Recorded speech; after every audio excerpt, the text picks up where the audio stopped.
this game was a bit wild. It had United warming up in a back five, seemingly just to throw Newcastle off. It had Eddie Howe using the dark arts, getting his keeper to fake an injury just so he could change his setup to combat Amorim's. And then he had the cheek after the game then to complain about how much the ball was in play. And United in the first half, when you consider the amount of players that we are missing right now, we were very, very good. And to Amorim's credit, he has changed things now. Something that he said not even the Pope could make him do, but he's done it. And all of a sudden now, United, we look like a competent team. Who saw that coming? I did. But in that second half, we started to go more and more defensive. The subs were questionable at best. And it left United clinging on to the end. But United, in fairness to them, we fought to the bitter end and got the win. In today's video, I'm going to break down Amorim's new system that he used in that first half to great effect. And then what went wrong for United in that second half.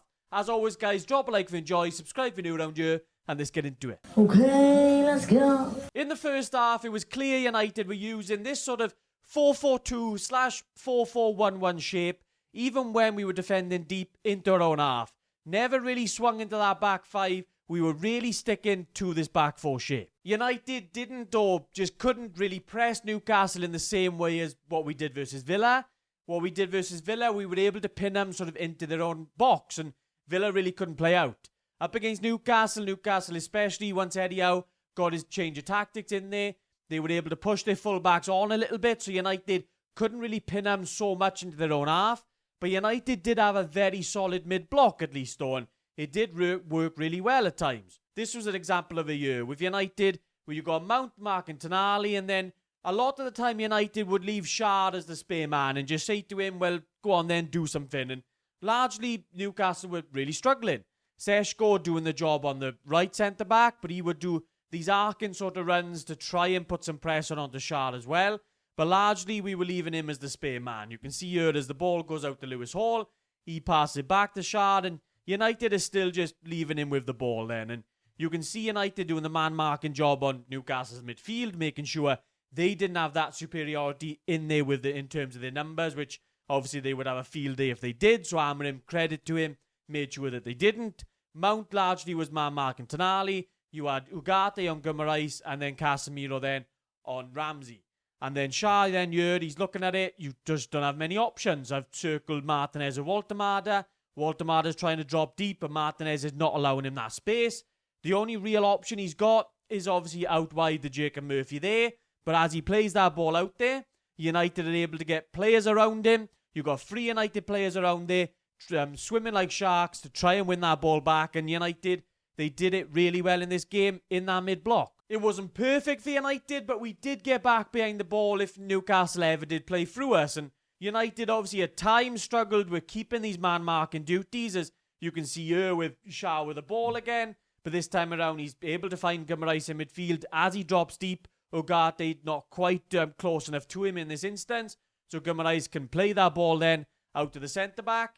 And then Waltemada this time around. I showed an example where Martinez was right on his back, and where if you're going to really effectively press, you have to do that.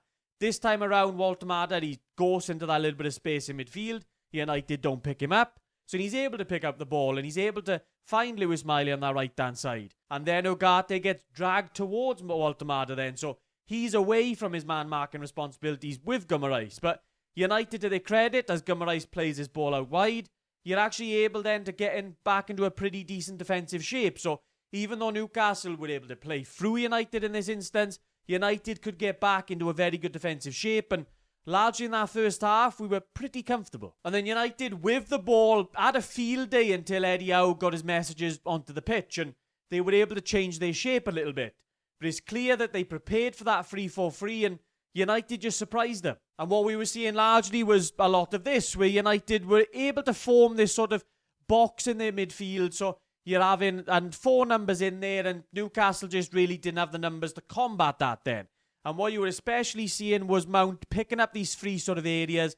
As Newcastle tried to push onto United's number 6s, you could largely see as Seshko tried to stretch the pitch, Mount having a little bit of a field day in the middle of this Newcastle midfield for United centre-backs to be able to pick him out. What Newcastle did then, when they did change things around a little bit, they pushed Jacob Murphy on this right-hand side to go and mark Luke Shaw a little bit more. They pushed Lewis Hall over on this side to go and mark Dalot, and then push Gordon in field. So that just meant then you had the numbers in there to try and combat what United were doing in these sort of areas then. So credit Eddie Howe, he did recognise what United were doing. He made sure to change things, obviously used those dark arts to do it. And then Newcastle were able to be better prepared for United. But United still did decently enough in attack, considering obviously the players that we had on the pitch as well. This is what was going on in that first sort of instance though, before Newcastle made those changes. You can see as Dalot picks up the ball here, Newcastle going man-to-man on United's back line, but Mount has that space in the middle of the pitch as Newcastle, you've got a centre-back eventually going out to him, but they're just not close enough to him. Mount did have a bit of a field day to start that game, but he did do really well across that first half as well, just changing his positioning, and he's done that the last few games for United. I really hope that Mount injury isn't a serious one, and as he's turned into a very, very important player for Amorim's side. But what I did really enjoy from United as well, though, is the wing combinations. As we made a real intent in this game to try and get options in those wide areas and not leave people isolated. One of the main reasons I think that Dogu had such a better game in this one, you just got people around him. You got, in this instance here, on the left-hand side, Ugarte was regularly peeling out to the left-hand side, allowing Luke Shaw to press and go real high up the pitch when United had the ball. Cunha then had this bit of a license to roam in field. Obviously, you're getting players just in areas where they want to be, and these areas is where Cunha really wants to be. He doesn't really want to be wide on the touchline. He can go out there in certain instances, but you're getting the best out of him if you can get him in field. In this other instance, on the right-hand side for United, you're looking at it and you've got options there. Dogu, when he has that ball, obviously he can cut inside on his left foot himself if he wants to, but then he's also got the overlapping run from Dalot. He's got the inside run from Cunha. So you're giving that player options then. You've got Mount in behind him if he wants to go backwards as well. So it just allowed Dogu to have that extra bit of confidence, I feel. As compared to what you saw up against Villa, even in that second half, when United were really chasing the game. When Dalot or Dogu picked the ball up, they were in these sort of areas. And it was very easy for Villa to just mark United's wide players out of the game as they didn't have many options. They were forced to try and do something 1v1 themselves. And that's never going to be their game. Their game is always going to be better off if you have these combinations that they can play off. They're not going to be like an Ahmad or an Mbuemo that can create something 1v1. Dogu, if you give him options, I think he can play very decently out wide. We saw that in this game.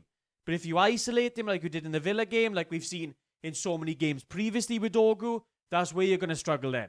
So that's why I really did like the platforming that Amorim done in this game compared to previous ones. And my biggest issue from that first half was just the fact that we haven't seen that setup before. That Mount role was tailor-made for Fernandes. And Dogu's spot on that right wing, well, Mbuemo or Ahmad would absolutely thrive in that area. So it feels like we've just wasted a year under Amorim and we've asked him to adapt and now he's finally done it. He's finally sort of done what a lot of people have been asking for, and all of a sudden United started to look a little bit better. And that's even with a lot of these players out. So my only hope now is that when they do come back in, that we stick to this sort of shape and we don't revert back to that 3-4-3.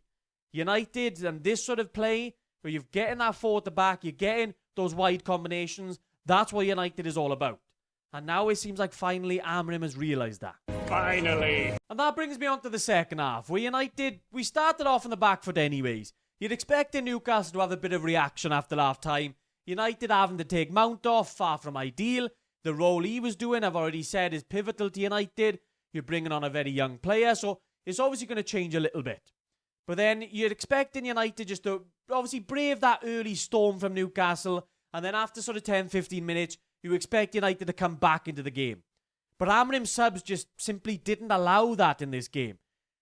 Obviously looking at it, the first one, Xerxes for Seshko, and that one did kind of make sense to me because Seshko really wasn't doing a good enough job at holding that ball up. Granted, Xerxes did probably a worse job when he came on, but that wasn't for Amorim to know. Obviously, I was expecting myself that Xerxes would come on and he would give you a little bit of something, but he really just didn't. But that's not really Amorim's fault. But the other one, you're taking off Casemiro, bringing on Lenny Yoro. And I think Casemiro's reaction was all of us when this sub was made. Because this is how United were lined up before that sub was made, and he's still in a very similar position as what we were in the first half. Obviously, Fletcher doing the Mount role, and then you got Xerxes up front then. So not a ton has changed in terms of how United set up. But then all of a sudden, then obviously Amorim makes the change around the 60th minute mark, and all of a sudden then you're looking at it and how are United going to play out? Because all of a sudden then you swap in Euro for Casemiro, and then you've got Dalot pushing up, you've got Dogu coming out to this wide area, you've got Fletcher joining Ugarte in the middle there, Cunha coming out to this right-hand side, and then you've immediately then again got Euro in a right-back spot, which he clearly doesn't like. We saw that really up against Villa, that he doesn't like being in the wide areas defending. And then you've put Dalot in the right-wing spot when he was doing pretty well at right-back. Dogu was doing really well in right-wing, but you've swapped him over to the left-hand side. And then you're asking then Cunha to do the role of what Mount was doing previously in that first half, and he's just never going to do it. He's never going to have the same energy in defence, and all of a sudden United just really couldn't play out. So it's not just obviously bringing on really defensive subs. It's also the fact that you're starting to change multiple different players' positions, and you can see how many movements they had to do then just to get United into that shape that they were in that sort of 65th minute mark. That can't help players when you're chopping and changing their positions this often. And it's not the first time Amorim has done this. He seems to have a little bit of a fetish just for changing the players' positions around massively, particularly when United are on the back foot, and it just makes United even more onto the back foot and just makes very little sense to me. And this isn't the first time Amorim has made these sort of subs, and then you also add in the fact that Martinez and Shaw come off at the end of the game as well, and for the sake of 5 minutes, unless they're injured, what is the point of changing your defence when they're playing so well, and it's also such a pivotal moment in the game that it just never is going to make any sense to me. And we didn't get stung in this one, but we have in the past. Even most recently up against West Ham at home.